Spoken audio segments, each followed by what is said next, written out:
Hi, we're log 2, 7th grade math lesson 21. The first one says that the width of Nara's kitchen is 3 2/5 meters, which decimal number also represents the length of her kitchen. Let's say this says width. It's incorrect. So we have 3 2/5 right here. What I like to do is I like to multiply it to 100. So 5 times 20 gives us 100 at the bottom. So I'll try to get that number at the bottom, the denominator. 2 times 20 is 40. So 3 and 40 over 100, which is easy. That's just 3.4. So the answer would be D. I will do the same for number 2. Says he bought 2.14 kilograms of pears. What decimal number also represents the weight of pears that he bought? 2 1/4.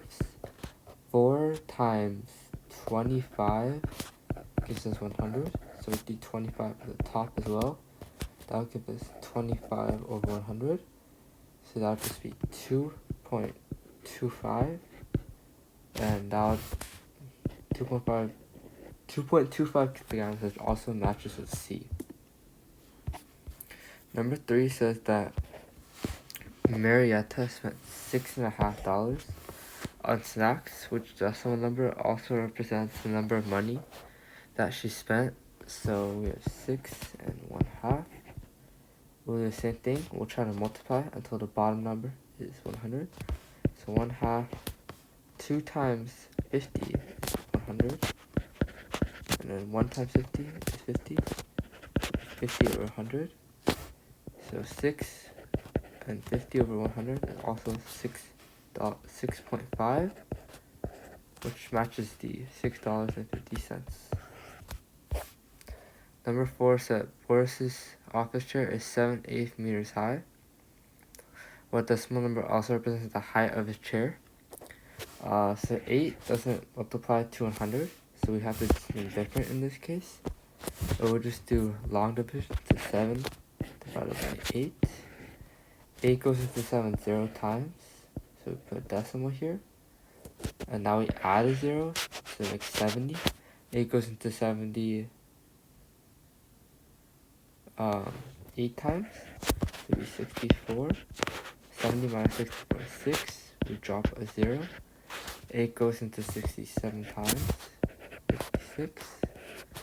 60 minus 56 is 4. Drop another 0.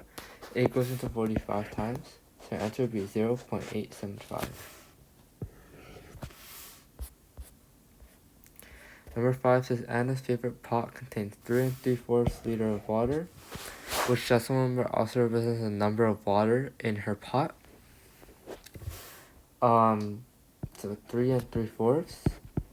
4 does go into 100, so we can multiply 4 times 25 to get 100 at the bottom, and then 3 times 25, so that's 75 over 100.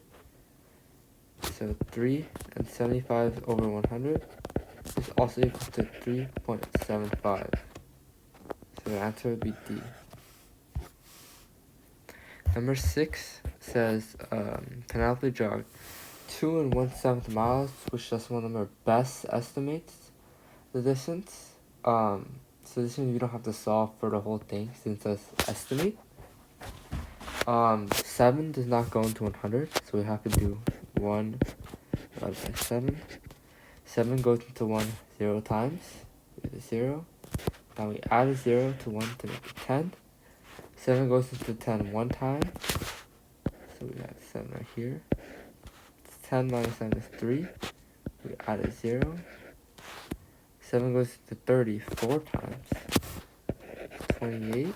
30 minus 20 is 2. We add another 0.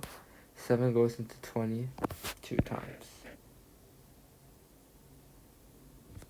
So we get we get 0.142. And then we know she already jogged 2 miles, so it'll be 2.142. and that rounds to 2.14 if we round 2. So that will give us A as the answer. For converting decimals into fractions, what I like to do is I like to move the decimal place twice to the right. So 1, 2, that gives us 25, and I like to add 100 under that. So that would be 25 by 100. Now we can simplify. 100 divided by 25 is 4, and 25 divided by 25 is 1. So this is the simplified fraction. So once again, we can move the decimal spot twice. 1, 2. That'll give us 40. So 40 over 100. We can divide by 20, let's just say. So 100 divided by 20 is 5. And 40 divided by 20 is 2. So that'll give us 2 over 5. For 0.5, we move the decimal spot. 1, 2. That was 50. So it'll be 50 over 100. And then 100 divided by 50 is 2.